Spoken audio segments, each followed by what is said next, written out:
Good day, everybody. What's going on, Rhett? What's up, man? I'm excited today to have Ron on the podcast. Dude, I feel like, you know, we we had to do a lot of work to get here, but today we're super blessed to have Ron with us. Man, I am Um, so excited to be with you guys. Can I just jump in and say how excited I am? And let me tell you why. Because you're my peeps. I mean, I don't get to hang with RT people very often. And when I met you guys face to face not long ago at the RT Summit, I just like, these are people I want to hang with. And then I dove into your podcast, this podcast. And I've been listening like crazy over the last few days and loved the conversations. And it pulled me in and got me so energized.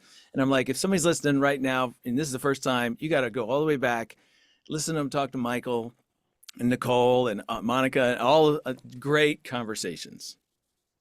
wow. I mean, yeah, I've been no, loving no pressure. it. Well, hey, today's downhill.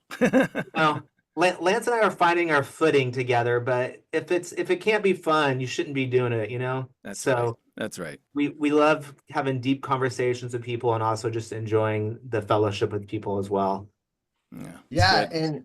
and Rod, we're so thankful for you. I mean, this is what you've given to the RT community is such a beautiful gift with the new book, which we're going to talk about, The Mindful Marriage. Mm. We're super stoked. I love your vulnerability throughout the book. I mean, I felt gripped so many times. Just imagining, I mean, gosh, your story is such I'm just glad that you're using your story for good. And it's such a painful thing that you went through, and even kind of, I don't know about anybody else that gets lost in their work. But Hmm. I really appreciate just all those elements. And I think you introduced some really cool stuff to restoration therapy. So today's gonna be a fun day. But so stoked to be able to talk through some stuff today.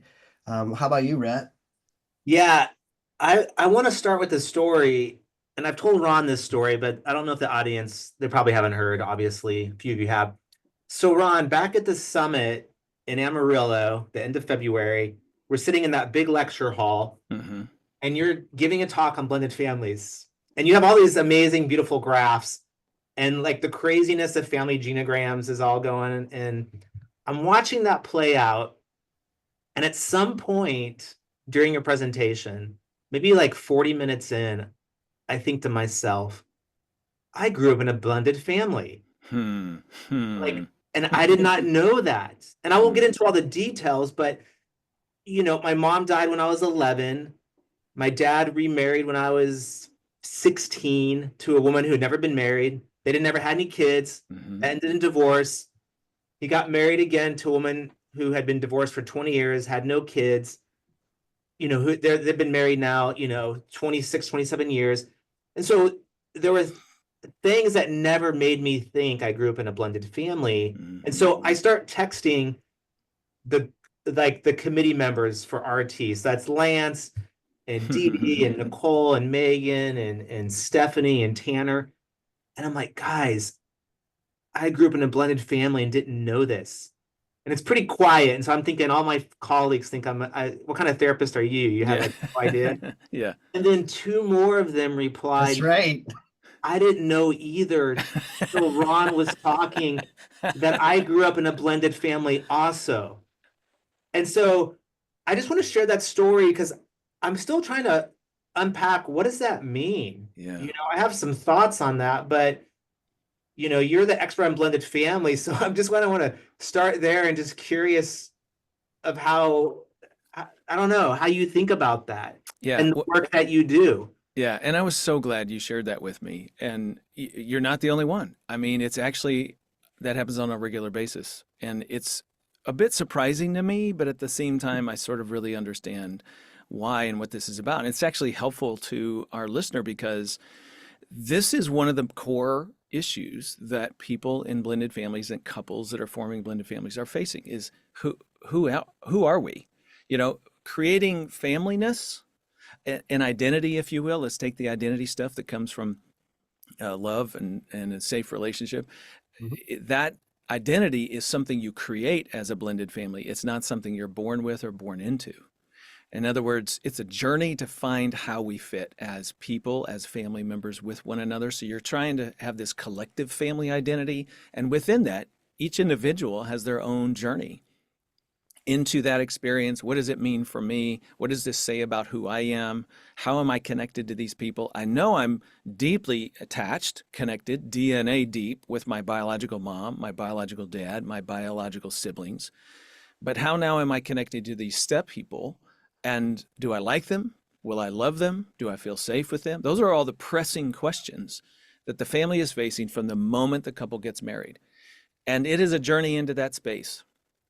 Generally speaking, we say 5 to 7 years for most families to find a sense of familyness. That doesn't mean every individual feels entirely harmonious and comfortable with every other individual within that family system, but there's some level of connection, some level of family identity that's been born, and that generally takes years, not months, not days, not hours.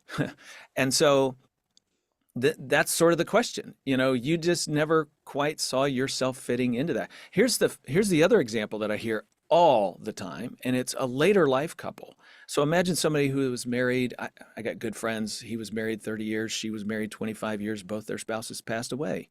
His from cancer, hers from a heart attack. And then they discover each other. They have adult children. So they're empty nest. So that in their mind, this isn't going to affect my kids. They have their own lives. They have their own children. And so they get married thinking, yeah, it's just us. Coupleness is all that's important here. But little do they realize that there's immediate ripples through the generations, their adult children and their grandchildren, now step-grandchildren. Everybody is impacted by that couple's new relationship and the questions that it raises for everybody else. Okay, wait a minute. You're my mom's husband. Like, who are you to me? See, that's an identity question.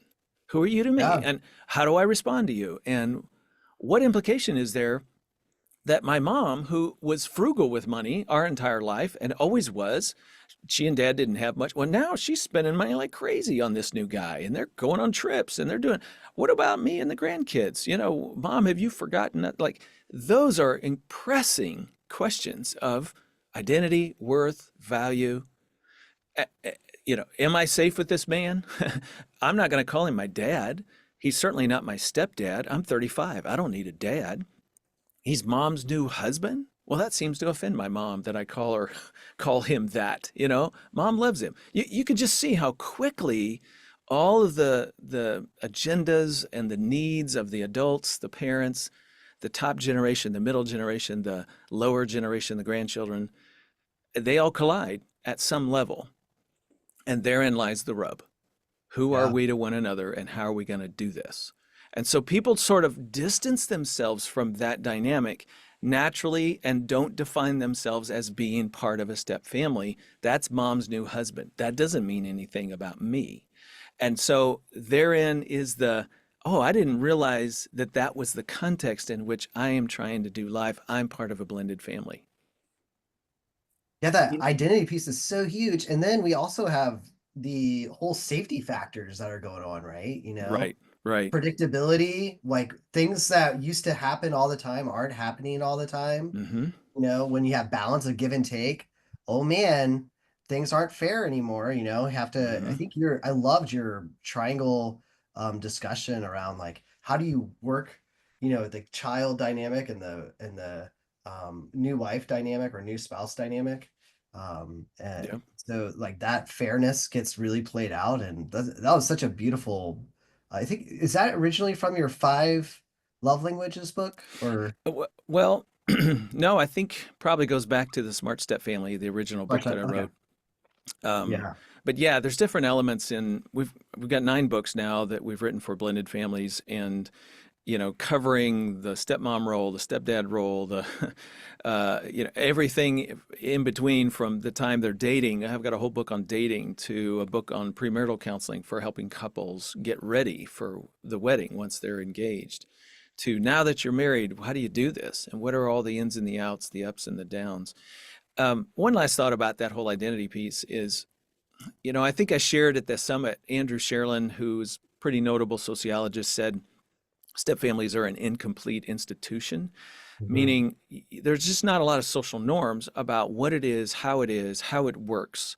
You walk up to the average person, I would dare say you walk up to the average clinician and say, tell me 3 things that are different about step parenting than being a biological parent. And most people just don't have that on hand. They don't have a ready working knowledge of how step family living is different, upside down in some ways, what those competing attachments look like day in and day out. They just can't give words to it. And so if you can't put words on it, you're not even sure if it's you. You're not even sure when you're a part of one. And if you didn't choose it, Rhett, in your story, you didn't choose it, but your dad chose other relationships, then it's Right. sort of one step removed from me. And it's not my decision to become part of this. It was his decision to bring me into this. Well, that doesn't mean that it's my family. Do you see how that Yeah. you can keep yourself emotionally, psychologically distant from that new reality, and therefore I don't live in a step family. Yeah. And like the reality hit when we had kids and the first Mother's Day came along and my wife Mm-hmm. talking about Mother's Day gifts Yep. for my stepmom, Rita, who is an amazing woman. And I'm like, wait, what do you mean Mother's Day? Like, I don't have a mother. What are we doing Mother's Day? And she's like, well, these Yeah. are this There is it your is. wife. These are your kids' grandma. This is all they know. This is their grandma. There is no other step grandma, nothing. And I was like, oh, like it just didn't even dawn on me. And I think I came back from the summit a little overwhelmed, but Mm-hmm. in a positive way because it expanded my view of like I really do work with step families every day to some capacity, Mm-hmm. but I never classified them as a step family, and I didn't think of myself as like that expert with step families. And then Mm-hmm. I realized I don't really have the luxury That's right. to be the guy who's like, well, I'm not the step family guy.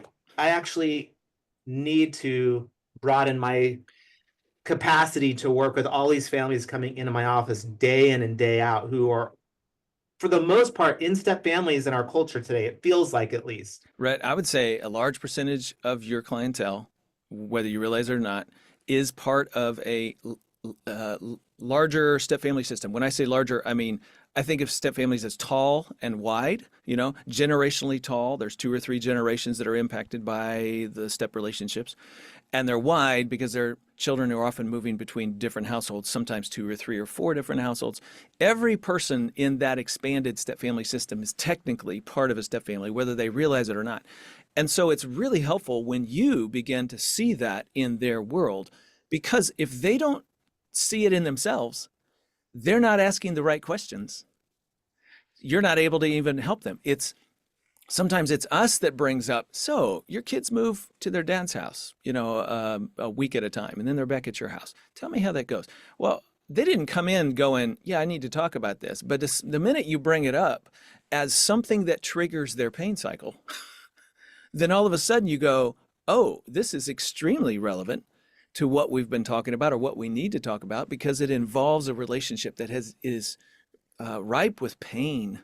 Mm. Your ex-spouse, how'd that all come apart? What's it like day in and day out trying to cooperate with the man who abandoned you or left you or whatever?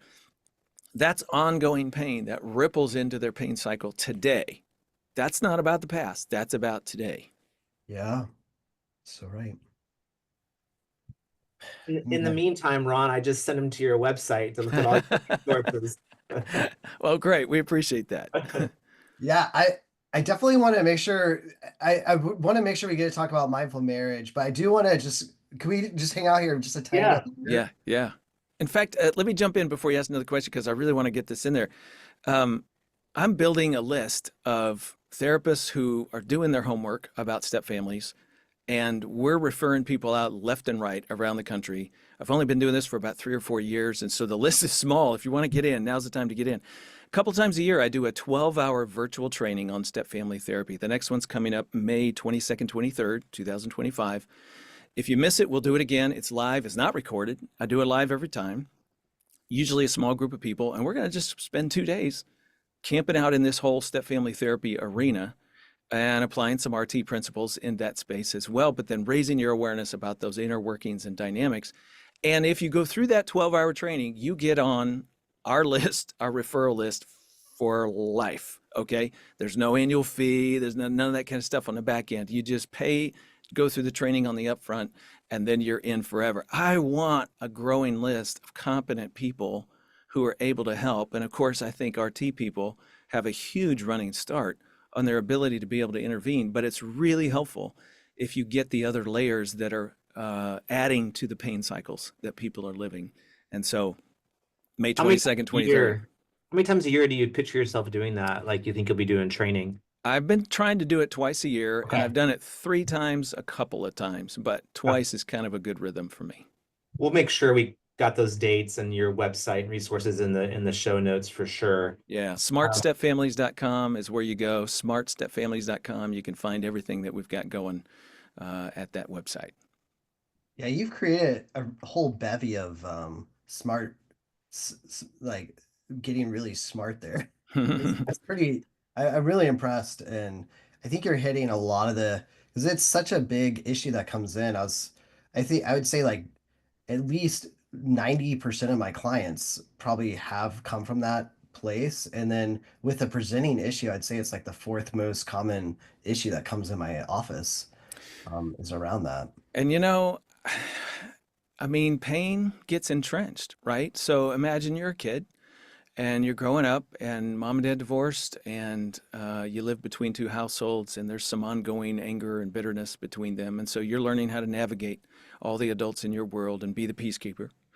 And you've also learned you can't rely on things to be there for you. Trustworthiness has been, called into question. And so there's a little residue on your heart and you carry that into your first relationship. And she thinks you're cute until she doesn't, and then she breaks up with you, and there you go again. You've learned that. So then you get married, and I was interviewing a guy recently. I do a podcast called Family Life Blended. I run a department for a Christian ministry called Family Life Blended, and that's the name of our podcast.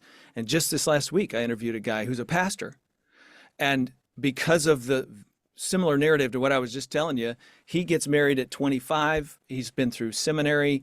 And his full expectation is his wife will leave him within 3 years because all the other people in his life have done that. Marriages come and go. And that was his full expectation, even as a Christian man who believes in the institution of marriage. Yeah, this will come to an end. And it's only then when he gets married that he begins to realize how much residue is on his heart. And so he has to begin to backtrack and do his work. And again, it gets entrenched in us when the narrative over and over and over again is people are not safe, relationships are not safe, you can't trust them. And that changes who you are. I don't care how intelligent you are, I don't care what kind of Christian belief system you are. That seeps out of us. Even the best people, all of us are affected by that. That's certainly my life as well. So that background and that past does influence how we do relationships in the present. So they might not be walking in with a step family story, as in he's in a first marriage, he's got 2 kids, he's in a biological family unit, but his narrative is deeply rooted in the blended family story. Yeah, man. So, so true. And it's just think about that pastor, just coming in, it's such a weird like disconnect for a person. Like I totally believe in marriage and yet I know for me, and I think this is where we get so locked in our pain cycles is I know for me, it just doesn't work, and I think this is so key. So I'm really thankful, Ron, that you've kind of moved into this. So, Rob, why don't you tell us a little bit about how you come into restoration therapy? I really appreciate, the mindful marriage, but how about we get us started about like even your journey into restoration therapy? Yeah. Yeah. Yeah, So that's a good time for any Terry stories too. yeah, well, I definitely have some. So in 1991, I went to Abilene Christian University to study marriage and family therapy, and I spent a couple of years there. We're going through that program. While I was there, I had to read a book called The Essential Humility of Marriage by one Dr. Terry Here it Hargrave. There is. they I have it are. right here. Classic. Hey guys, if you have not read this book, it is so freaking good. hmm Essential Humility of Marriage. hmm After you read Mindful Marriage, of course. So I was in Texas, and that year the national LMFT thing was in Dallas. So we as students all went, and there was a Terry Hargrave who did some sort of a thing, and I'd read his book, so I sort of tapped into that. And I just really appreciated his work, even at that season of my life. I was influenced by a lot of other traditional family therapy educators, authors, and material.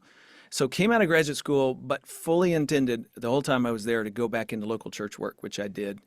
Went right straight back into family ministry. My first job was with a church in Northern California. And a couple of things that'll be of interest to you guys. First of all, the graduate study I did exposed me to step family therapy material, which I don't think most people get in graduate school. I don't care what kind of field of counseling you're studying. I just was really blessed to have a whole course on what was called non-traditional family therapy back in that time. Today, non-traditional families are traditional families. So we studied single parent therapy and step family therapy. And when I went back into church ministry, I wanted to figure out how to translate that into education and enrichment. And so in 1993, I started doing step family ministry. I stumbled and bumbled, and there was nobody giving guidance. And I found 2 people in the whole universe who were doing that sort of thing. And here I am 2 years later. That's why it became my life, is I just sort of stumbled my way into something that people began to recognize was needed and helpful. And honestly, that's my journey into doing the work that I do, specifically with blended families, is I just tried. And so I didn't have any genius. I had no plan. I just tried, and it sort of worked. And so it became something. But it was all my family systems training, specifically about step families, that led me down that road. While I was in Northern California, this new thing started at Pepperdine University called the Center for the Family. And I was at the very first event that ever happened because I had a connection with Dennis and Emily Lowe, who were the initial founders of that. Sharon Hargrave would, of course, go on and become part of that. So I then started tracking with Pepperdine, with some of the voices there. And of course, the Hargraves would come into my view. Fast forward a number of years, Dan and I have been in 2 different ministry contexts. I'm doing step family ministry full time as a freelancer, and I moved to Amarillo, Texas, because I had a friend there, a guy named Dr. Wib Newton, who ended up working with, Wib! yeah. So Wib and I worked together, and they gave me an office, and I was doing step family education consulting and speaking full time. And while I was there, of course, we had to, huddle up with different therapists in the area, and the Hargraves were among those. Page 1 of The Mindful Marriage is about the day Nan and I's marriage blew up. And she insisted that we get some help. And the only person that I felt like I could trust was Terry, but I told her there's no way we can get in to see him. And it was the next morning we were in his office at 9 a.m. I'll never forget it. And that led us down this road of learning this from the inside, applied to our own relationship, our own marriage, our own journey. And while I was doing that, by the way, so that was in 2007. In 2009, my son Connor died at the age of 12, and the Hargraves had already moved to Fuller, to Southern California, but they continued to mentor and coach us from a distance because they had become so important to us. And so he helped us through that whole horrific journey, which we're still walking, by the way, 16 years later. But before they left, I think it was in around 2008 or so, I went to this thing out at this place called The Hideaway, and they brought in this guy named Sean Stover and another guy named Nathan Phillips. I was there when we all started talking about what really became the seeds of RT. It's been in Terry for 100 years, I think. How old is he? But it's been, rippling out of him. You can go back and read all his old books. You could see some of the elementary principles are there. But something happened that particular week that I really think moved it forward. And I just was in the room when I look back on that and I just go, man, I had no idea what was happening, what was going to come out of where that would take him, that dialogue, and that it was just such a fascinating thing. And so I sort of was just in it, around it. I was soaking in it. I was trying to live it. I was trying to fix myself. I was trying to deal with my marriage. I was dealing with grief and loss. And while we were there, we're still doing life, doing counseling. I started doing marriage intensives at a different location, working with stepfamily couples in particular that would come in and I'd spend time with them. And it dramatically influenced how I do my clinical work and the training that I've done ever since then. So it's really just a crazy God thing, I think, that we stumbled again upon something that is deeply meaningful and helpful to the world, which is why we decided to write The Mindful Marriage. Because as you guys know, Terry writes deep and wide, and you really got to work at understanding some of the books and things that he's written. And so Nana and I went to he and Sharon and just said, we'd love to help you kind of just put this into narrative form that will help regular folk, that they could just pick it up and sort of do RT all by themselves. Like that would be our goal. And of course, they said yes, and they worked with us deeply, closely, co-authored this book with us, The Mindful Marriage. So if you're listening right now and you're going, what do I give my clients? I think that's what The Mindful Marriage was meant to be, was the Yeah. thing to refer your clients to. And by the way, I think there's a few things in there for you as well as a, as a therapist that are a little unique. But that's who we were trying to write for. It's just general population people, and to put it in a narrative form. And Nan and I were really convicted that our story needed to be the example. And so let me just say to you guys who will understand, inadequacy is one of my core pains. And so I just Oh, love, I know nothing about that. I just, yeah, What are you talking about? yeah. So let me just say, with every word on every page of that book, I am putting out there how inadequate I am. And that is such a humbling experience, which is the humility message that we wanted to try to convey as well. We have to go there with our own selves. We have to go there first. And that's what opens the door for other people, I think, to follow. And so we were just committed to being honest and laying it out there and forgetting what any impressions that people had of us or who we were, what we'd accomplished already in life. We were just going to throw that in the trash. And this is our coming out party.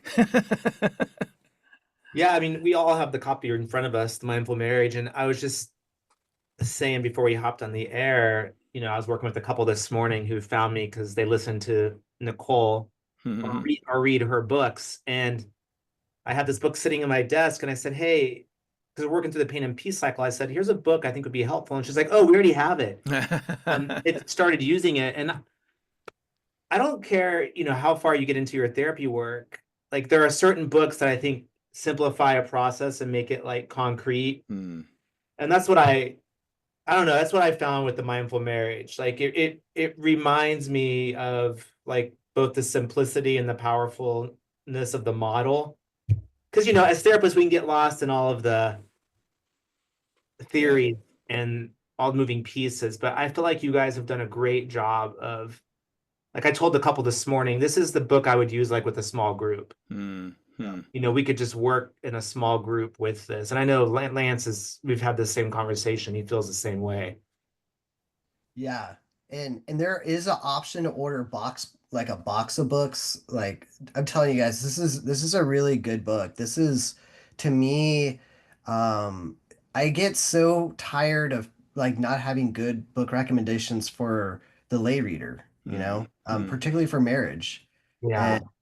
And this is it. This is the one, like if you have a person come of faith in the room with you, this is the one I recommend. I mean, there's like other ones that I think are decent, but I feel like they miss it so often. And I think you guys have really put it together really well. I gave it to a pastoral friend of mine, and they wrote me back. They're like, this book you recommended, it's like the best marriage book I've ever read. And they've like read, they have like their own little podcast on marriage and stuff like that. Wow. Wow. So I Hmm. can't like recommend it enough for giving this to your clients. And it's so app like, it has, I mean, first off, Ron, God bless you for sharing so vulnerably throughout. Hmm. And all you guys are breaking it open, which I think helps people to feel not alone. So Hmm. I just really appreciate that. Well, yay, God. Nan and I are very humbled by the whole process, and we give all the credit to Hargraves. It is their brilliance. It's our testimony with their teaching. That's what we'd say, and it's true. God does. He uses our mess, and it becomes the best part of us when we submit it to Him. And I think that's just what we've tried to do. And by the way, I'll just mention, Nan and I are doing a mindful marriage conference. We're doing marriage events, and we have been known to, in real time, pause and do our 4 steps on stage in front of everybody to show them the authenticity of the moment. If we had an argument, a fight, and traveling and getting there, we bring it to the seminar. We give it as an illustration. We don't talk about what happened 20 years ago. We talk about today, because this is discipleship. That's essentially what this whole process is. And so we try to make it very authentic and real, and people are loving it. They're absolutely loving it, simply because they can see themselves in there, and they don't walk away going, oh, we just heard from the experts who have everything pristine in their world, in their life. And let me just say, if you're a therapist and that's how you come off, I think we're missing influence. Yes, I know, self-disclosure, we should be careful about that.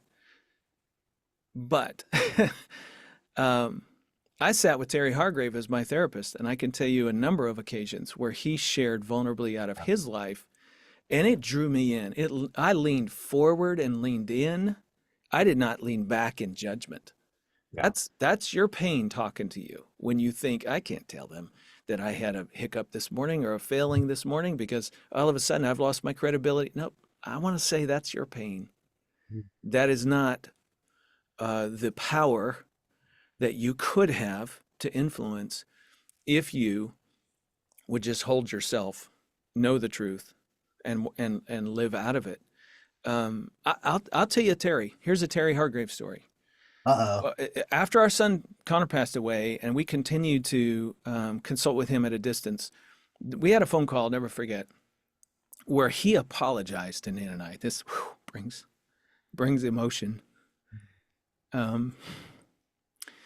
He said, I've been working with you guys a while, and I started wondering if I have pushed you a little too hard away from the sadness toward getting back into life. And he said, so I went to a colleague, and it's a colleague that has lost a child.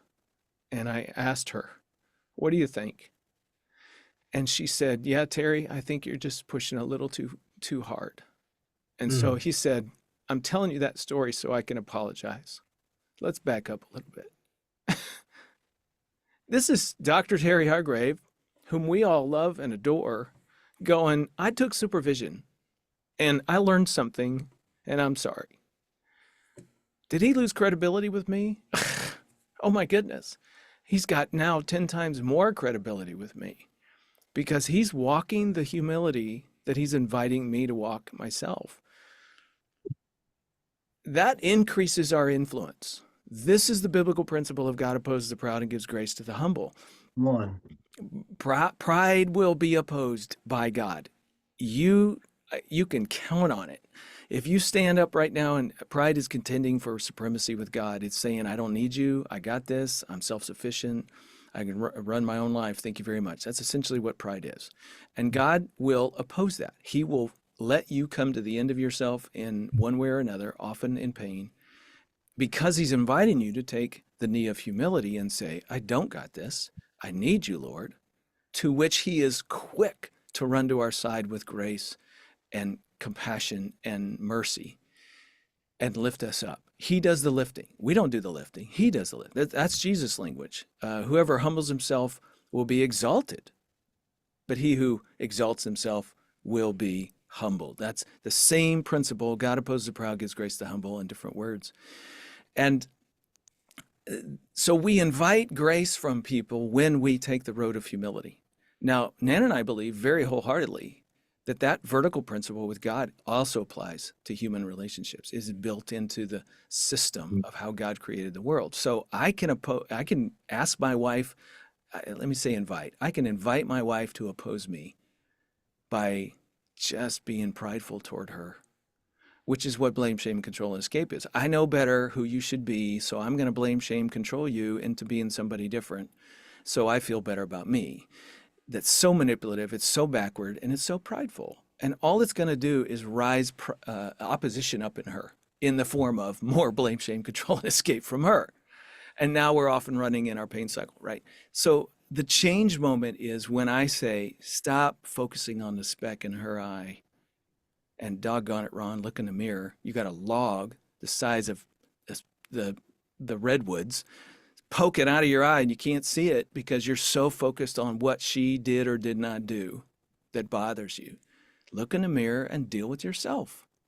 Yeah. That humility moment is massive, not only because it gives me an opportunity to stop reacting out of pain and start responding out of truth, but it also invites my wife to soften.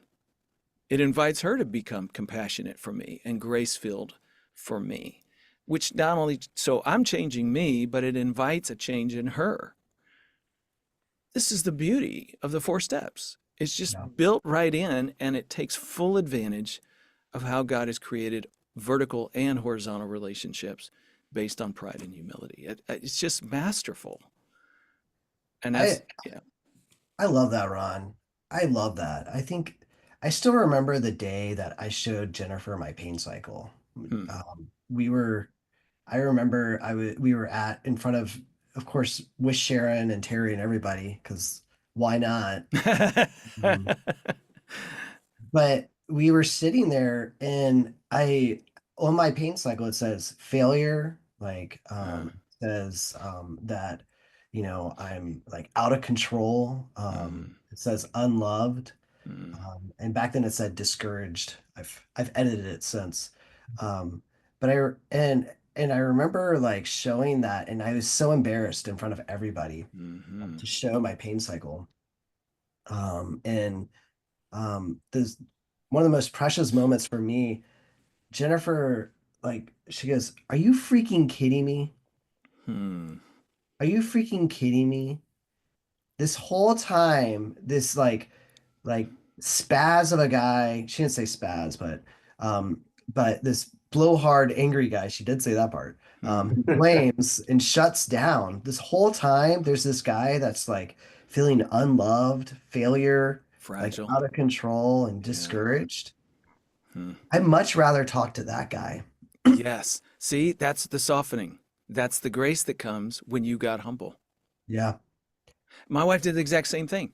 Um, we tell in the book about how Dr. Hargrave responded to my wife after she poured out her heart, talking about how abandoned she felt by me because I was off running, chasing the turtles, I like to say in my world. I was chasing my identity. It's what I was chasing. I had no idea I was chasing significance, but I was out trying to perform and do life well. And, performance was my way of accomplishing a sense of who I am.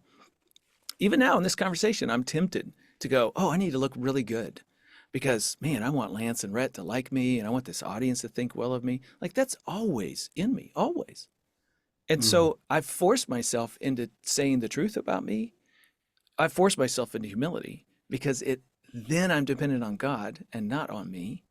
I'm depending on a truth outside of me that transcends. And so it really helps me find who I am and find that place of calm. But when I finally got all this stuff out of me about feeling inadequate and never good enough and lack of safety because of that, Nan was like, "Who are you talking about? Like you're the guy who writes books. You're the guy who does this. You're the guy who shows up and crowds love you and da da da da.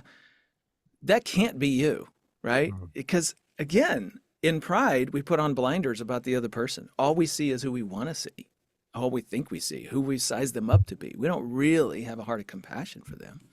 And now she will tell you that when I start performing, she sees this little guy who is just lacking and has forgotten who he is. mm, And she can hug that and she gets soft and tender around it. She used to get totally annoyed and angry, but now she sees what's underneath and she understands that. So it's such a shift, not only in me, but it's a shift in her. And now both of us have grace for each other more than we used to. mm. Yeah, I love that. And I mean, and I we think know what that chasing turtles almost got you killed one day. Yes. That's a scuba story. Our 21st wedding anniversary, we flew to Cozumel to go scuba diving. And first day was great. Had a wonderful dive. Day two, we teamed up with some people that are better divers than us, and that was a bit of a mistake. We had a master diver who was not very attentive. That was a big mistake. Of course, we didn't know that. And more importantly, we were diving to sea turtles. They were 80 feet down, is what we had told, and we had never seen sea turtle ever in our diving world, so we were gonna go get it. And we drop in the water and we get about 25 feet down. Oh, 50 feet down. It was a new threshold for Nan and I. 50 feet. I'm looking at our little gauge and I'm going to turn to Nan and make eye contact with her and go, thumbs up, because you can't talk underwater. You got a big regulator in your mouth. And I can't find her. I mean, she's not beside me. She's not under me. She's not. I start doing this. I finally look up. She's under the boat. And I'm like, oh man, what's she doing up there? I mean, she's missing all the stuff. I don't know. And then I had this moment of temptation, like, I'm going to get turtles. I'm leaving my buddy. And that's rule number one, is you never leave your buddy. And then I thought, well, she'll never forgive me for this if I go down there. So doggone it, I'm going to the surface too. Long story short, there's a huge current in Cozumel that pushes you. So when I started swimming up to the boat, by the time I get to the surface, I'm 50, 70 yards from the boat. Mm. I'm also unable to inflate my vest, something I won't get into, but I couldn't inflate my vest and float. So I have all this weight on me, the tank, a 17-pound scuba belt. I'm probably 100 pounds over my weight.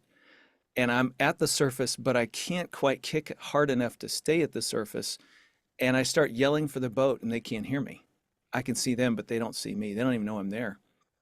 And so my anxiety is starting to go crazy. I'm going to die. I'm going to drown. I can't float. They don't know I'm here. And if they leave to go catch the team, follow the team who's also drifting, right? If they have to follow the team, I'm out here all by myself and nobody knows I'm here. And I finally was able to get their attention by screaming at the top of my lungs, the most girlish scream you've ever heard out of a man in your entire life. And Nan heard me and they came over and rescued me. And literally I was a minute away from sinking, okay, because I was so exhausted. Yeah, I almost died chasing turtles. And what I woke up to 2 weeks later when I sat up in bed in a cold sweat with my heart racing out of my chest is that this is what I did to my wife. I left her for years. I started chasing my turtles. I was going after my goals. And it was all driven by the pain of feeling like I wasn't enough and I had to prove it to the world. And she suffered dearly. She was isolated and separated from me, and she took off and left and went to safety. She threw herself into our kids and friendships, and she found, something somewhere, but it wasn't with me. And that all followed that time that we had spent with Dr. Hargrave. But I now had this experience that was visceral, that showed me the depth of the pain I had caused her. And I knew that was exactly what God wanted me to understand and learn about that, so that I would be convicted to not ever do that again. That was on me, not on her. I'd blamed her a lot. Blame's one of my biggies. But that day I knew it was me. And this was something I had to confront and deal with. And I've never forgotten it. Never. Chasing turtles sounds a lot different when you say it that way. It sounds innocent to chase turtles in scuba diving, but it's basically selfishness. Yeah. A good shortcut, though, I guess if you mention that phrase in your marriage, you both know exactly Yes. what that entails in terms of your pain and peace cycle. And I think you guys mentioned the word, and I got, like I said, the book in front of me, Terry's Essential Humility of Marriage. I mean, at the core, I don't know, at the core of the model is this sense of humility. And I don't know, I don't want to speak for all of you, but I think this is what attracted me to this model and community, is that it's always communicated to us anytime I'm together with RT therapists that we need to be doing our own work. Mm-hmm. And if we're not doing our own work, we're not going to be very good therapists. And I was thinking, Ron, about your story about self-disclosure, and they train therapists so much today, with ethics, and there's such a fear to to be yourself and to show up in the room for your clients out of fear of something happening, Hmm. and but a lot of therapy involves risk, putting yourself out there, or as Terry says, just stand up in the room and do something different. And I I guess all that to say, I think at the heart of the model and how it started is that there is a sense of a call to humility, and that you don't have all the answers, and you work the steps and you work the process and you grow as a person, and in doing so you help your clients grow. And you just don't see that a lot today in the models that are out there. And um, Yeah, that's what I love about it. it's, you can be distant and removed and really uncaring about people. You can be sterile in how you apply clinical models to working with Mhm. people. Um, but Terry and Sharon embody this stuff. I mean, they Yeah. walk humility. My testimony to that is that here's the book. Ron and Ann Deal's name are on the front of the cover. I can tell you right now, the Hargraves, it's all built around their work and their material, and they physically wrote probably half of the book, but they wouldn't let us put their name on the front cover. I lost that battle. I went toe to toe with Terry Hargrave and our publisher, and I lost that battle. Now their names are on the inside author page, so they get credit, and they're on the cover, on the back cover, but they wouldn't let us put their names on the front cover. Like, that's just who they are. That's what they embody. It's real and authentic with them. And I think when we bring that level of authenticity to our own lives as disciples, I think what RT, really the brilliance of it is that it's discipleship. Whether you Yeah. want to call it that or not, you are growing up into Christ when you do this stuff. You are becoming more mature. You are becoming a person who is putting off your old self and putting on your new. That's the language of the New Testament over and over and over and over and over again. And here's how you do it. Practically speaking, the 4 steps is how you actually operationalize humility. That's what's beautiful about it, is we're not growing marriages. We're growing people who then grow their marriage and Mm. everything else that they touch, their work, their children, their parenting, their neighboring, their, you name it. It grows us up as people.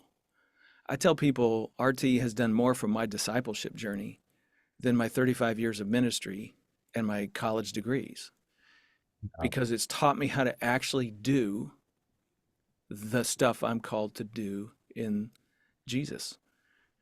Yeah. And so, yeah, marriage is just a byproduct of me being a better me.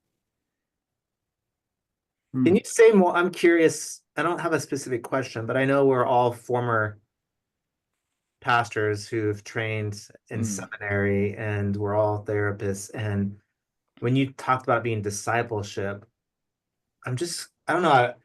I'm trying to get my hand. I mean, I'm with you on that, but just expanding the conversation, because I know Nicole's been talking a lot about spiritual integration Hmm. with her work, and I'm wondering, like, for somebody listening, for whether they're a therapist or just curious, like, can you expand more on this concept of discipleship with the RT model? Yeah. So every Sunday, if you're Muslim or a Christian, you go to church and they teach you some truth.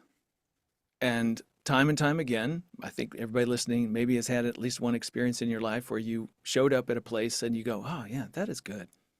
I need to be more gentle with my kids. I need to really learn how to do that.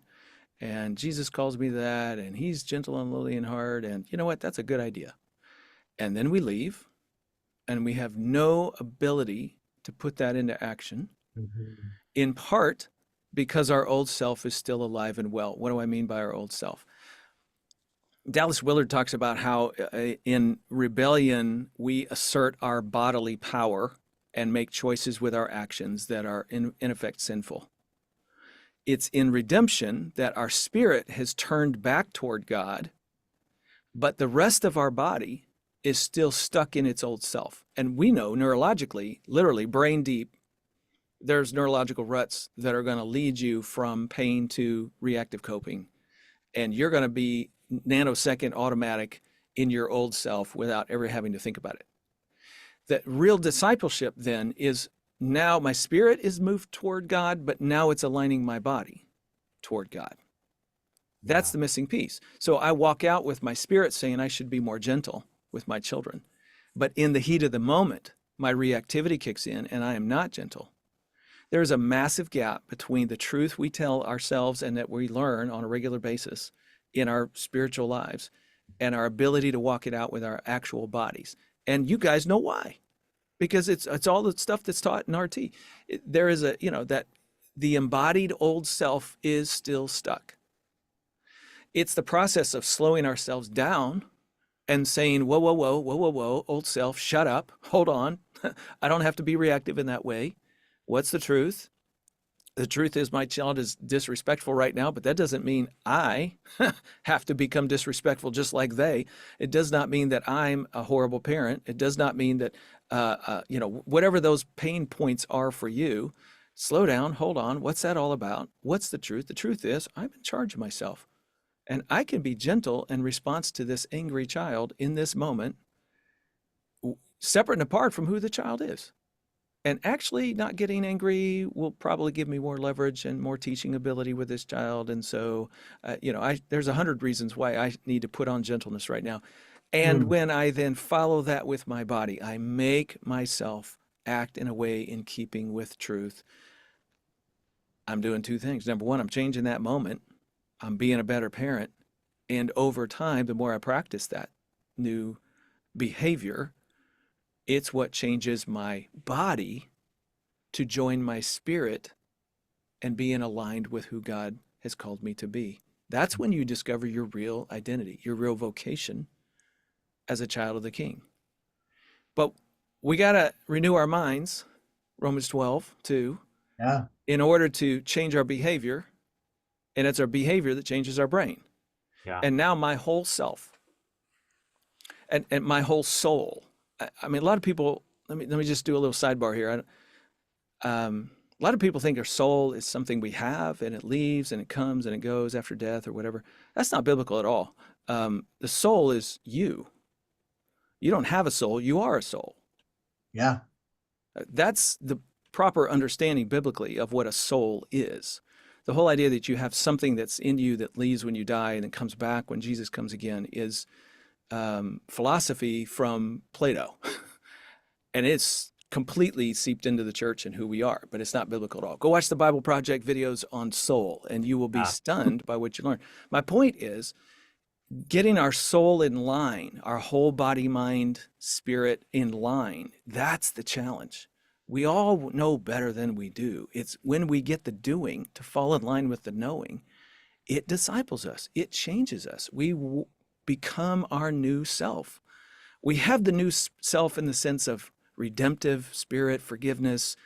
That's the already. The Yeah. not yet is my rest of me that hasn't caught up to that reality. And that's why we got to work on it so that we're becoming more and more like Jesus. And why are we doing all this? Because the more I'm that way, the more the kingdom moves through me on earth as it is in heaven. We join God's recreation project of renewing the world and everybody in it. Ron, you're so good, man. I could listen to you all day long.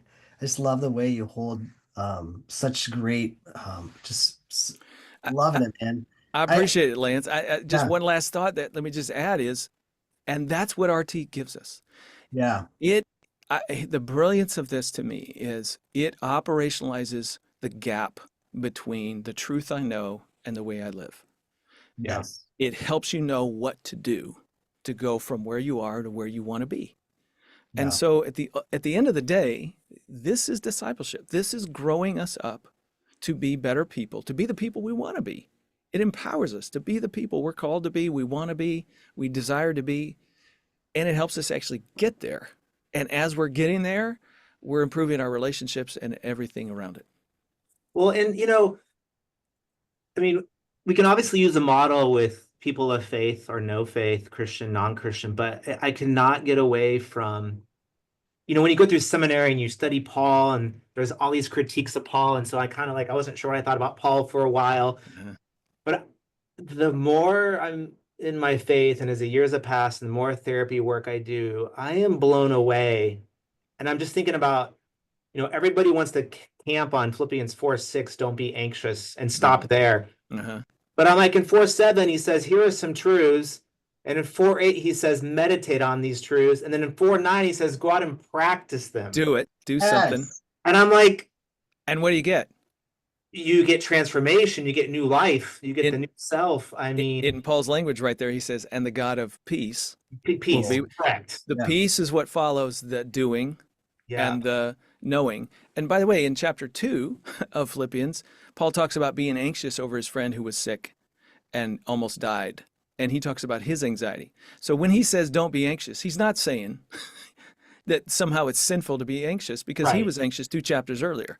Like, there's a holistic understanding here about what he's saying is, who do you trust? Do you Yeah, trust yourself to make the situation better by worrying about it? Or do you trust God? Will you take action based on what you know to be true about God? And that's where you get peace. It's really a very deeply profound passage. And that's just one of Paul's little sermons about the old self and the new self. Dallas Willard says Paul is the first psychologist, theologian, integrationist. yeah, If you just read Romans 6, 7, and 8, he talks about his old self. He keeps on doing stuff he doesn't want to do anymore. Why do I keep doing this stuff? Like, yeah, because your old self is still in the flesh. It's still embodied in you. But then chapter 8, he talks about how life in the spirit, okay, now we're shifting. Now we're moving into something new and different, managed by, we would say, by truth. Truth is going to inform our journey, and it moves us in different directions, and we become life and peace. Yeah. Romans 8. It's all in there. Terry has just found a very extremely practical way of helping us do it.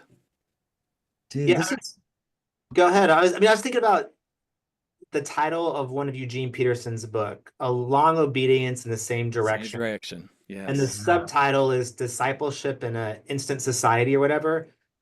Because Terry's always joking about we are a one-trick pony. The one-trick pony is pain cycle, peace cycle, 4 steps, right? But that's what discipleship is. It's doing the same thing day in and day out in the long direction over time. That's what, there's no, we want to chase the fancy new model or the new Mm-hmm. tool, Mm-hmm. but discipleship and good therapy is doing the same thing day in and day out over time. Yes, one of the later chapters of the Mindful Marriage is, so we've covered the essentials, the basics. We got people understanding their pain and peace cycle. They now understand what they're trying to do, leave their old, new, go to their new. And then we have this chapter where we sort of begin to generalize the principles and say, okay, here's where it enters back into all of your life, how it Yeah. affects your parenting, your marriage, your sex life, your grief over what happened, losses in your world. But we got a chapter called Everyday Humility. And honestly, I come back to this over and over and over again for myself.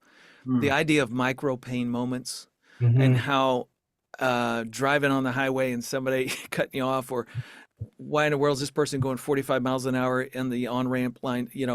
Those aggravations in my world are little invitations for me to look in a mirror and go, Ron, what's going on with you? Why do you want to yell and scream and cuss at that driver ahead of you? What is so important in your world that's what's drawing up out of you?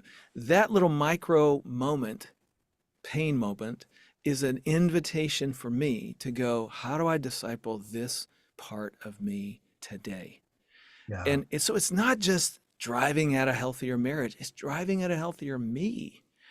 And once you learn this, all of life becomes a moment of opportunity to learn how to be another step closer to Jesus.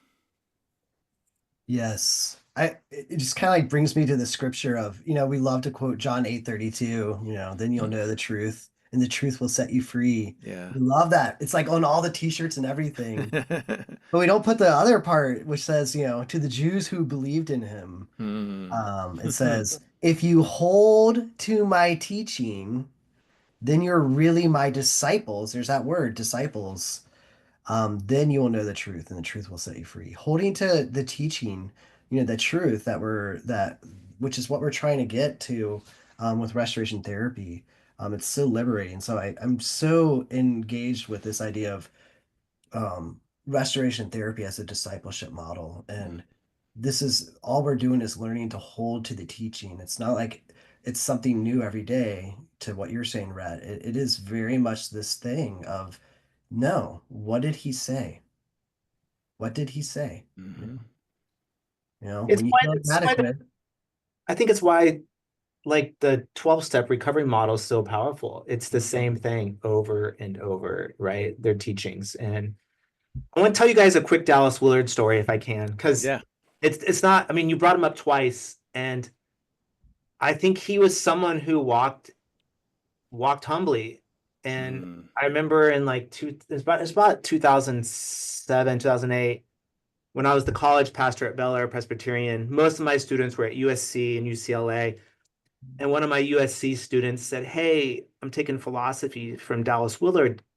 Could I ask him to come speak some Wednesday night at our college group?" And I'm like, "Sure." Yeah. But I'm thinking, I mean, at the time, Dallas Willard, I mean, his books were huge. He Mm. was traveling the country with Richard Foster doing the Renovari stuff.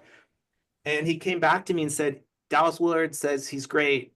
And here's his email, and just pick a date." And so I'm emailing with Dallas Willard, and he just drives up from USC, one Wednesday night up to Bel Air Pres, and he walks in the college group. There's about 100 kids, and he walks in his suit, right? He's got his suit on, like his professor, and he sits down in the front row, and he's just worshiping with our praise and rock band. Uh, And he gets up there and just delivers this, like, I mean, the students were, like Glued. engaged, and they don't even know some of them who Dallas Willard is, but they're like, this guy, there's something about him. And I think, as brilliant as he was, I think he just embodied that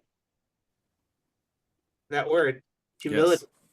Yes. Hmm. And that seems to be an important factor in the teachings and the models that we're talking about, whether it's RT or the teachings of Jesus, obviously, or other people. Like, if somebody embodies humility, if we as therapists can walk in a room and embody humility, I don't know, there's something transformative that takes place in that experience. It invites grace.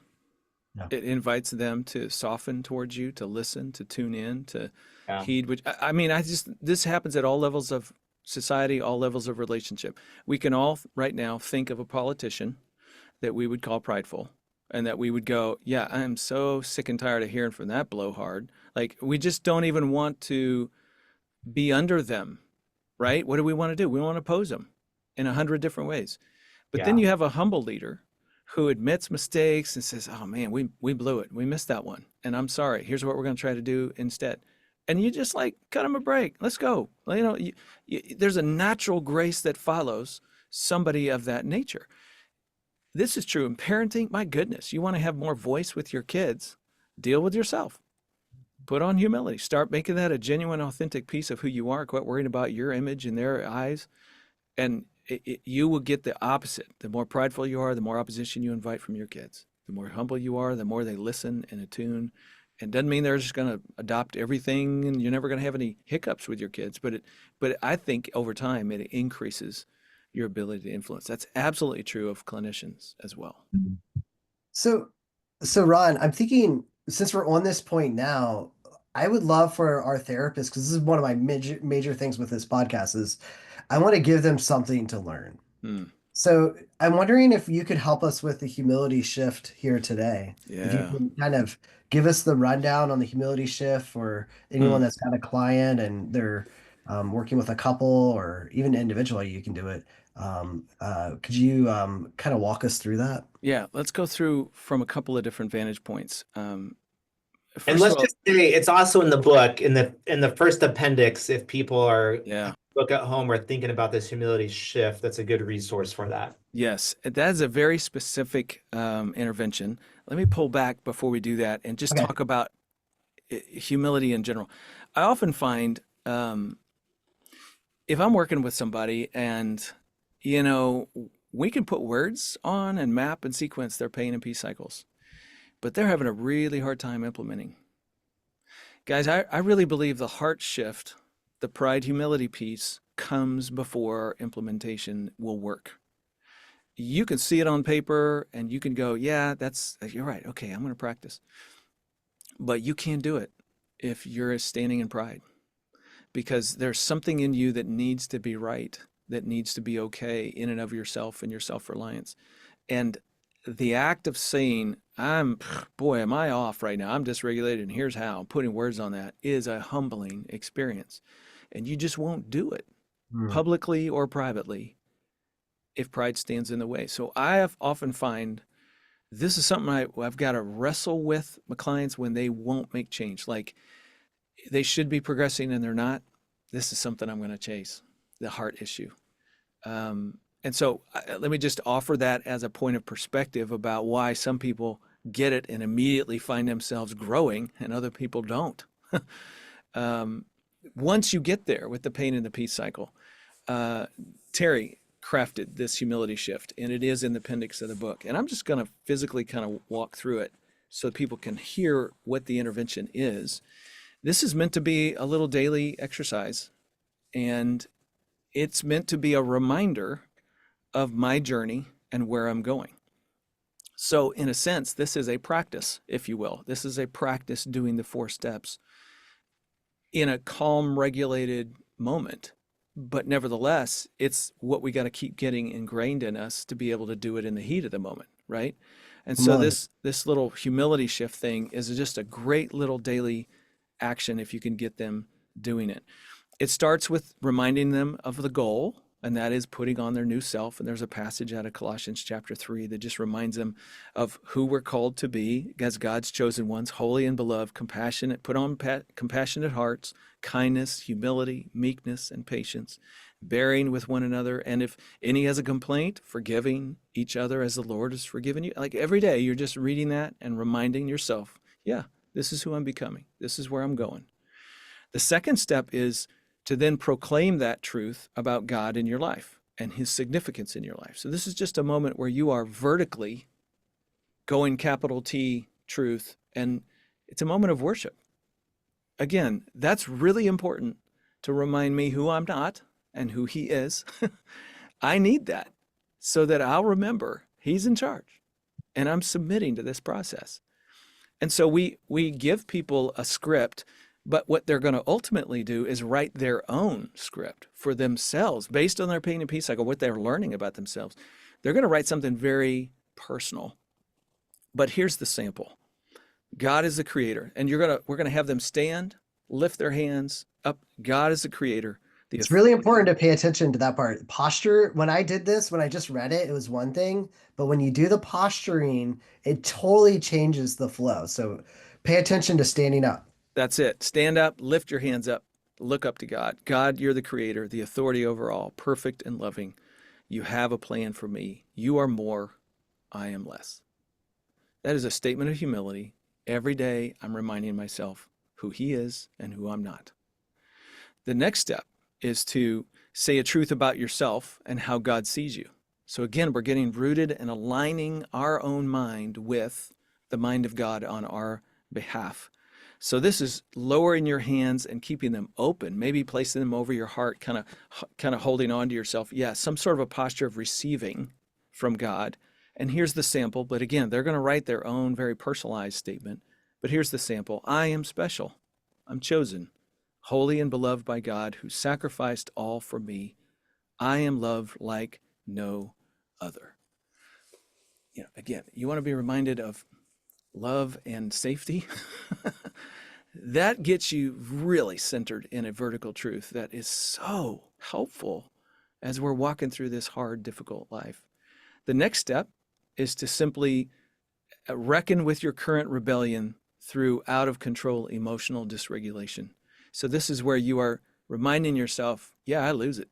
There's a part of me that I don't really manage well. And you're going to lower your hands to your side. You're going to let your head drop, and you're going to take a posture of humility, of owning yourself. And you're going to say out loud, my old self moves against God and who I am created to be. My heart often rejects the fruits of the Spirit. I do not have the compassionate heart that God gave me, and I struggle with humility and patience. Now that's a sample. Again, my personal statement is going to be different than yours, and it's even more convicting because I am now seeing myself truly through the pain and peace cycle process. So here I am going to write it in there, and it's going to be me, and I'm reminding myself, yep, this is the part I'm working on.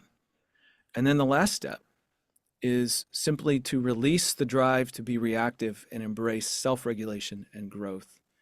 And you can place your hands maybe on your heart or cross your arms and just kind of take a posture of, or take a knee. I know for me, I like physically to drop to a knee or both knees because now I'm really in a posture of humility. And I say out loud, I choose the path of humility and will slow down and repent of my blame, shame, control, and escape reactivity. Instead, I'll do my 4 steps and I'll move my heart to be self-controlled, patient, and humble. Now, it took long to talk through that, but physically, for somebody who's written it out and has it down, it takes a minute or less to go through that whole thing each day. What are we doing here? We are helping people get centered in a vertical truth and a vertical relationship with God. We're helping them remember what's true about them, both from a God's point of view and a reality of how I can blow it point of view. And they're owning that part of themselves and saying, this is my log to deal with. And here's what I'm going to do. Here's where I'm going. Here's how I'm going to manage this. It's just a simple little daily reminder of how I am transforming so that when the chips are down, it makes it a little more easier for me to grab hold of those 4 steps and actually walk through it. Yeah. Yeah. I'm curious for a second. Let's play around with the idea that you're working with a client who either A, doesn't come from like a faith background or is really struggling with their faith. Mm-hmm. So we're struggling to maybe use some of the language around God, or even thinking about our posture being in a worship, right? Yes. But we're trying to help them connect to that to do the same shift, to be humble. I'm just thinking out loud, what might that look like, or have either of you had some experience using that in the room with a client in like a non-Christian, non-faith-based perspective practice? Essentially, I'm going to try to figure out an experience that they've had, a relationship that they've had, perhaps with somebody they would consider to be a humble person that garnered respect from them, that they look to as an example of the kind of person that I want to be and how this person got there and their influence on me. And so I'm looking for something outside of themselves. Ultimately, that is the capital T truth about God, if you ask me. But I think there's a lowercase t somewhere in our experiences in this world and life. We have coaches, we have, people that have influenced us at different phases of our world that could be an example of the kind of thing that we're moving toward. So I'm going to look for that and try to pull on that piece as something for them to sort of attach or move themselves toward. Mm-hmm. Yeah, I like that idea of like, think of somebody that is really pure. Like, think of somebody that you really admire. Mm-hmm. Could be a grandfather or, Um, somebody in their world that sort of embodies that. Because I think people, humility doesn't have to be a spiritual element, it doesn't have to be attached only to God. No. There's lots of people in our world. And again, it is a universal truth that humble people invite us closer to them. So whether you believe that that originated with a relationship with God or not, I just think it's true. And so people are going to be able to find somebody somewhere, hopefully, that they can connect to. And if they can't, every once in a while you run across somebody who just has nothing to draw on for that. That's a harder situation. But now I'm just sort of beginning to try to paint a picture of, well, could you imagine what it would look like if you were to experience that? Is there somebody that was close, And we're just sort of trying to build off of what they have available to them. Lance, I'm curious because Ron and I obviously saw you work in the room at the summit in the group, and I think you're really good at like experiential and body like sculpting and everything. Did any thoughts come to your mind in terms of how you might position someone or move someone in the room that's helpful in terms of doing this shift?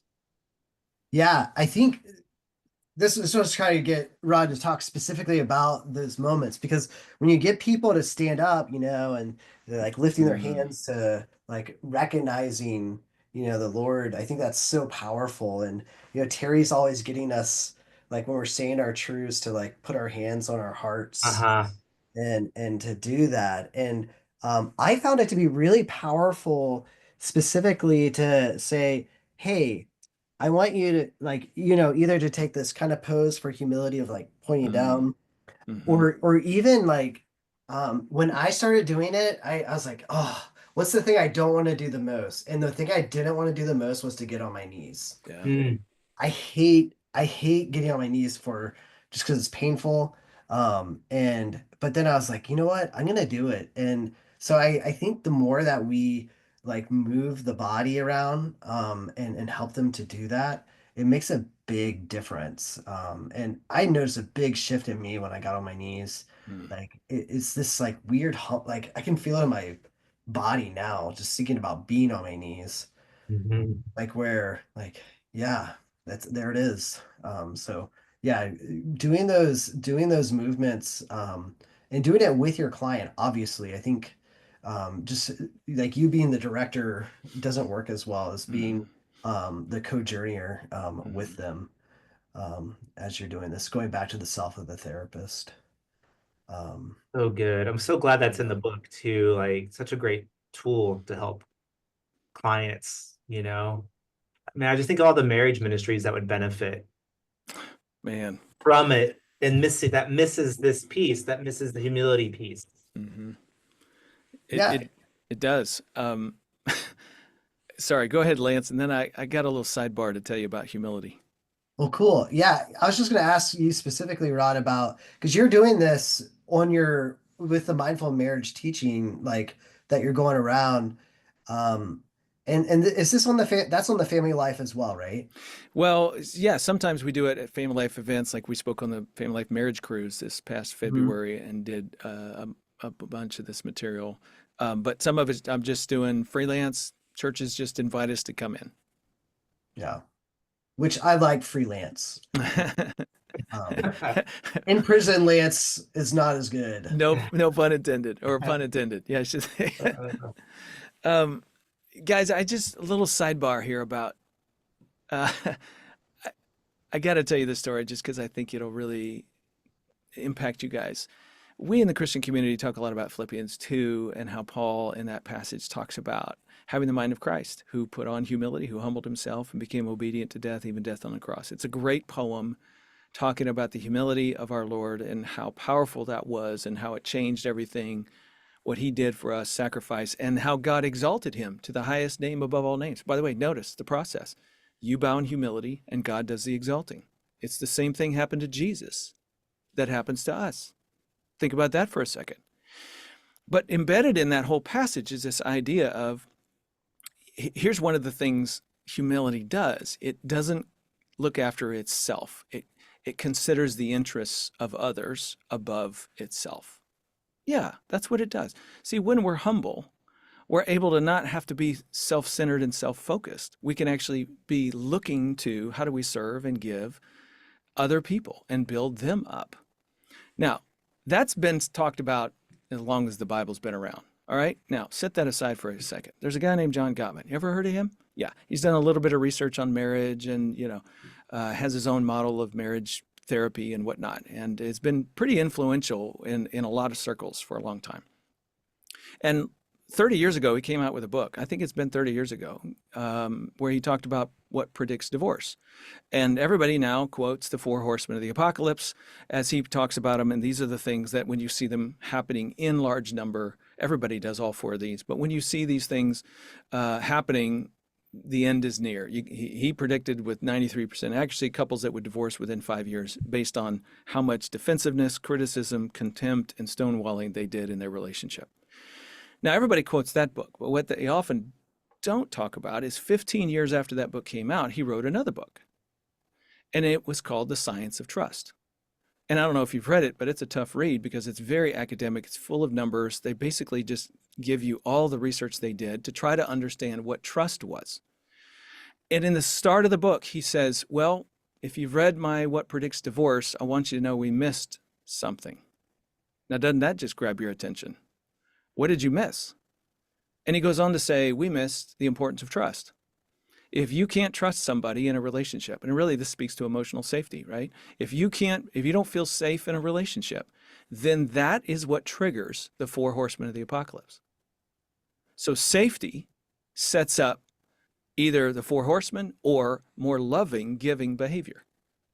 About halfway through that book, he says, he spends an entire chapter talking about how they had to measure trust, because that's what he does, is write research. And so they had to figure out a way to measure what trust is. Hang with me. I know this is a long story, but it's going No, somewhere. you're doing great. I'm so engaged. Are you hooked? He said we had to figure out what trust was so we could operationalize it, so we could measure it. And we had all these conversations and we did all these preliminary studies and we tried to whittle it down and figure out what the best measures were. And at the end of the day, we decided that really what trust comes down to is having someone else's interest above your own. It is putting aside your interests and considering theirs above your own. He in effect quotes Philippians 2. This is how you know you have a safe, loving, trustworthy relationship, when you are looking out for them and not just yourself. And they can trust that you're looking out for them. Oh my word. He is not a believer. And he is quoting Philippians 2. This is what humility offers us, the incredible power of emotional safety in relationships. And that is from secular science. Yeah. Wow. That again just blows your mind about Paul. Yes. What he was writing about thousands of years ago, it boggles the mind. Divinely inspired. Correct. He's getting to the truth and he's telling us how it is. We just don't align with it, which is the discipleship issue here, of course. And we don't operationalize it. We know it. We can tell you. We can quote it. But do I live it? That's where the gap is. And I think the 4 steps helps close that gap. Oh, 100%. I always think about Terry saying, like, what's in the best interest of the us? Like, that's like when, like, that's the difference of like trying to, you know, get into this mess with one another, like, trading off the, like, tolerating one another or getting in competition. Like, when you're collaborating, making choices in the best interest of the us, like, that's when you're making, what's the thing that you make when you're making, like, that pun or that, what's that saying? Like, we're making, I don't know. I was trying to figure this out the other day. It's like killing me. Yeah, I'm Like, not sure where that's. now we're making. I was making like, good time. I don't know. we're not making dynamite. Now we're making something. I feel like it's a Southern saying. I grew up in Virginia, so we'll figure it out probably when we're off the call. Exactly. I hope someone comments, because it's like driving me bonkers. But making decisions in the best interest of the us, like, that is that humility of the greater good of, like, let's move towards that which is more important. Yeah. Gosh, Ron, you are such a rich. We gotta get you on here more. Or we just need to listen to the family life more, I guess. Well, we got about, and let's see if you're okay with this. Lance and I, we realized you got about 15 minutes left, and we were thinking about one more intervention. I don't know if it's an intervention, and it's up to you if you want to go this direction or not, but you've been playing around with a metaphor for a little bit, and I'm wondering if that metaphor is helpful for a therapist in the room with the client, or in ministry setting, perhaps. Yes, and this is wet cement metaphor, so feel free to massage it and make it your own. We recently I was just bouncing it off of you guys and some other RT people, because I'm working with it. We're trying to figure this out, but I do think it's an intervention, especially when you're trying to help somebody grapple with what self-regulation is versus the co-regulation that the whole world has pointed them to, that every musical song, love song ever is co-regulation. And really most marriage therapy movements. And I've looked into Jerry this. Maguire. The top selling marriage books over the last 70 years, especially in the Christian community, but also in the secular community, are all pushing people towards co-regulation. Oh man. And we don't have any idea how much we're soaked in that. And so when you start trying to talk to people about self-regulation, they don't get it. So here's the metaphor that I have found helpful. It's scuba diving. And if you're going, well, I don't dive and my clients don't dive, well, that's okay. Just get them imagining diving and their anxiety will go up. They will begin to feel it. Scuba diving just sort of has that effect on people. But anybody who's ever been a diver immediately understands this. I've used this many times and they just immediately get it. Even if you've gone snorkeling, everybody knows snorkeling's great. I tell people snorkeling I thought was a 10 on a 10 scale until I went scuba diving. And then I realized snorkeling is a 2 and diving's a 12. It is unbelievable to be in the ocean, among the ocean, viewing the ocean with no despair, with no sense of how do I get my breath? I'm perfectly comfortable down here. See, there's the challenge because you're not a fish and you know it. Your brain says, I cannot be underwater this long. What in the world am I doing? You have to combat that anxiety constantly. Well, this is the anxiety of relationships. Am I good enough? Is she happy with me? I just saw a look in her eye. I think that looks like a shark to me. I think I'm in for it. Oh no, here we go again.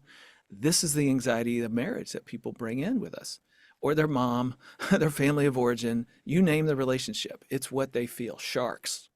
And I'm not comfortable down here. I'm not safe down here.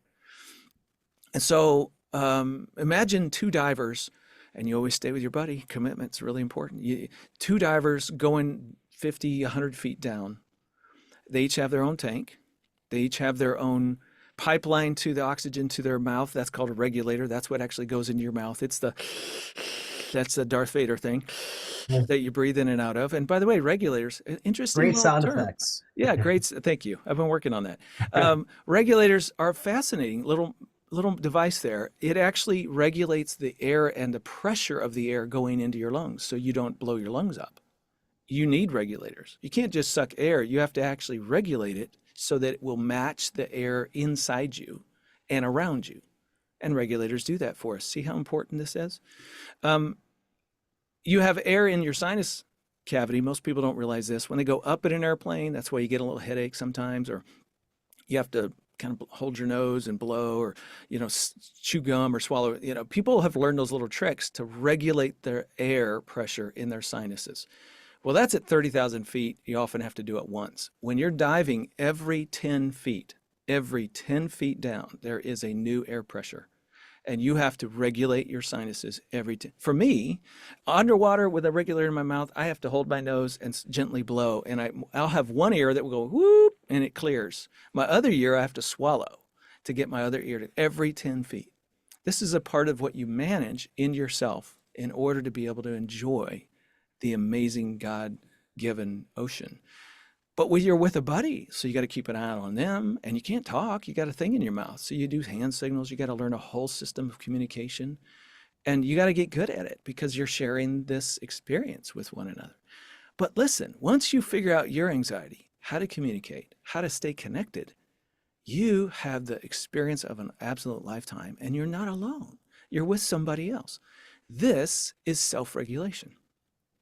Now imagine those same two people, and all of a sudden, one of them loses air in their tank, or something goes wrong.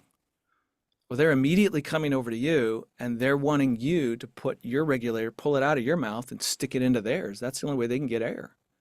You got to head to the surface. But in the meantime, how are they going to breathe? So now they need your air, and they need you to keep them from not being panicked. And they don't know where they are because they're just so afraid right now of dying, and you've got to point them upwards, and all of a sudden you're parenting them. Hold me tight, baby. Hold me tight. Hold me tight, baby. We're parenting them. And so now, all of a sudden, your air is their air, is your air is their air, and their anxiety is your anxiety, and so on and so forth. And you are wrapped up in one another. You're a foot away. Nobody has freedom. Everybody's locked in. They are dependent on you. This is co-regulation. And that's not enjoyable. That's not freedom. That's a really despaired marriage. That's how people come into us. is wrapped up breathing one another's air. Well, he said I'm terrible, and he won't do this, and he doesn't do that, and therefore that tells me I'm insignificant. See, she's breathing his air, If he's you would breathing her air. just, Yeah, if you would just, right, then all of a sudden my pain would go away. And well, you won't make those changes, so I'm going to blame, shame, control, escape you into making those changes, whether you like it or not. That's my pride telling your pride that you should be better than you are. And now we're both breathing one another's air, and we are completely intertwined, and nobody is enjoying the ocean. Nobody is free to enjoy each other. We don't want to help people co-regulate. We want to help them unhook, breathe on their own, breathe their own air, manage their own air pressure, manage their own sinus pressure, keep their goggles free so they can see clearly into the ocean. And whatever's down there that they got to deal with, they're now working as a team to confront the sharks of life. That's what we want. Self-regulation. Two people self-regulating is an amazing, wonderful dive. yeah. So I just found that Yeah, metaphor helps people imagine and put themselves, and then they can so good. transfer that into their marriage and go, okay, now I see where we're going with this. So why I like hanging out with you, because I mean, I tried it actually yesterday in a session with clients, and they're not scuba divers, and it was like it clicked for them, And I think I don't know if this is the right word, but one of the payoffs and the beauty of being self-regulated and in peace is that you are then free to do the very thing that your partner has desired from you anyways, to like give those things, not because it's demanded that, as in the words Jerry Maguire, you complete me, but out of the peace I experience of knowing that I'm loved and I'm safe and I'm valued, I am free therefore to move towards you in that way.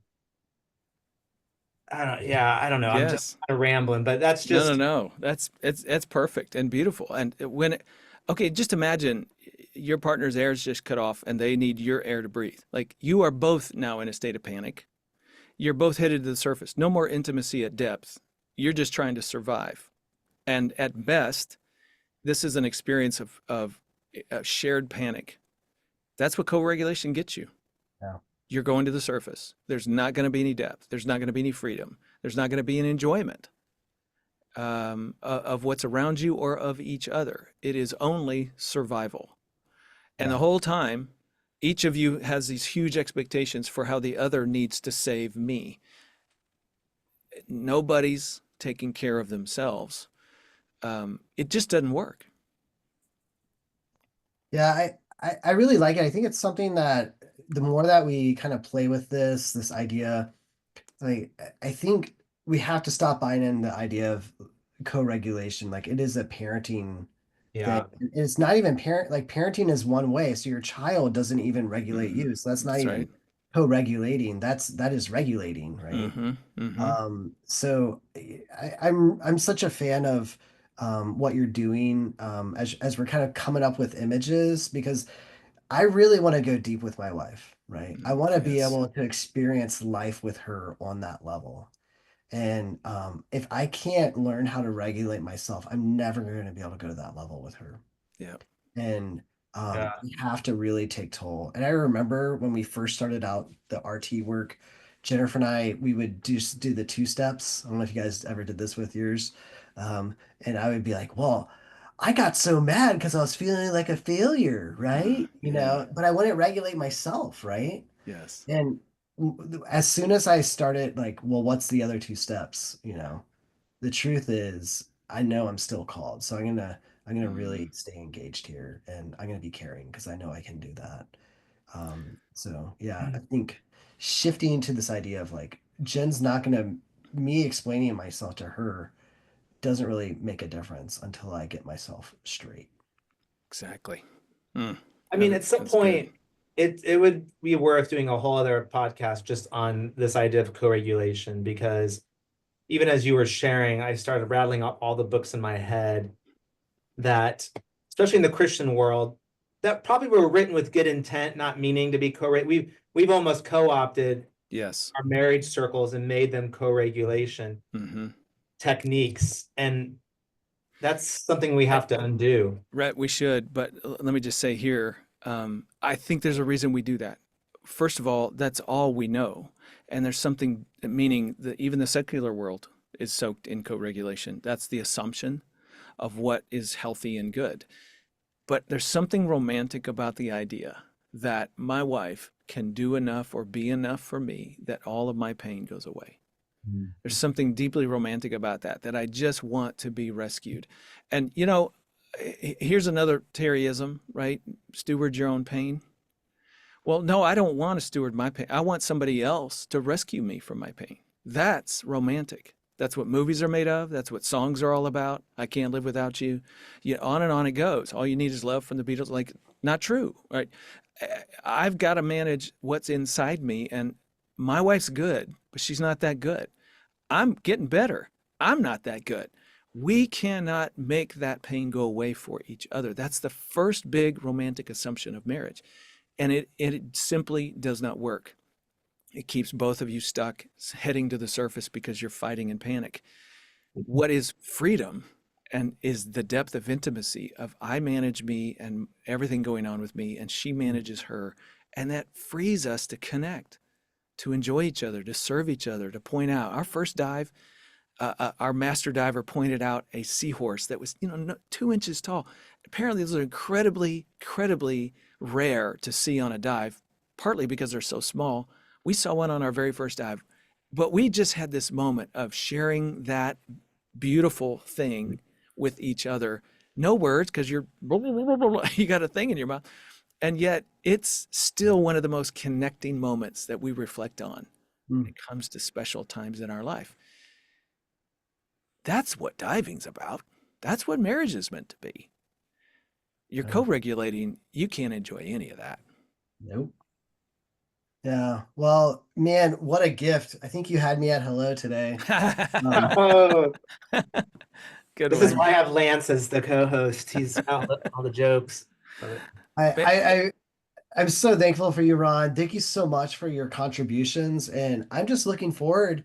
We got so much more dialogue to do for the next few decades here, as long as God has us here. And thank you for being such a gift to the RT community, Ron. And yeah, we'll certainly make sure check out Family Life, get the Mindful Marriage book for your people. We'll put all the notes on the Yeah. podcast. And Smart Step Family Therapy Do Training, it. May 22nd and 23rd coming up. But we'll do it again if you hear this past that. We'll do it again. But come see us, smartstepfamilies.com. All right, check it out, guys. Yeah, God bless you, Ron. Cheers. Thank you. Thanks, guys.